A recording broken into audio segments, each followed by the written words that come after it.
मित्रांनो, राजा शिवाजी हा फक्त रणधुमाळीचा चित्रपट नाहीये.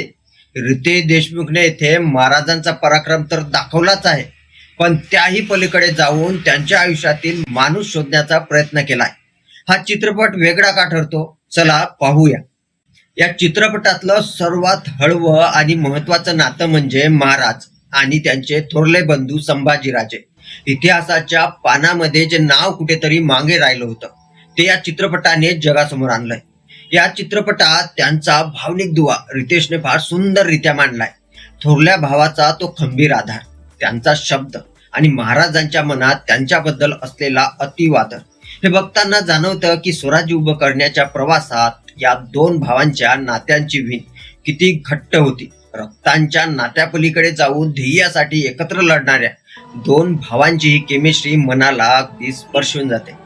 मित्रांनो, हा चित्रपट महाराजांचे व्यक्तिगत आयुष्य दाखवतो, त्यामुळे त्यांच्या जीवनातील प्रसंगांमधील भावना काय होत्या ही इतर चित्रपटांपेक्षा अधिक प्रभावीपणे समोर येतं.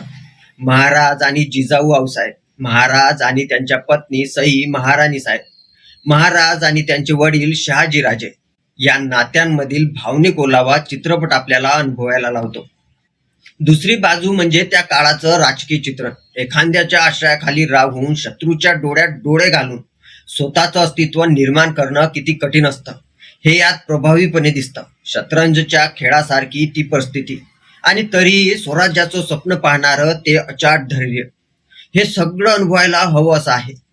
टीका करणाऱ्यांना रितेशने त्याच्या कामातून उत्तर दिलंय. एका उमद्या राजकारणी कुटुंबाची पार्श्वभूमी असूनही त्याने हे शिवधनुष्य ताकदीनं पेललंय. सोबतच जितेंद्र जोशी, सचिन खेडेकर यासारख्या तगड्या मराठी कलाकारांनी छोट्या भूमिकेतही आपली छाप पाडली आहे. मराठी कलाकारांचा तो स्टेज प्रेझेन्स चित्रपटाला एक वेगळ्या उंचीवर घेऊन जातो. मित्रांनो, शौर्य आणि पराक्रम दाखवायचा असेल तर त्याला संगीताची जोड लागतेच. अजय अतुलचं संगीत म्हणजे अक्षरशः रंगात आलेली मैफल.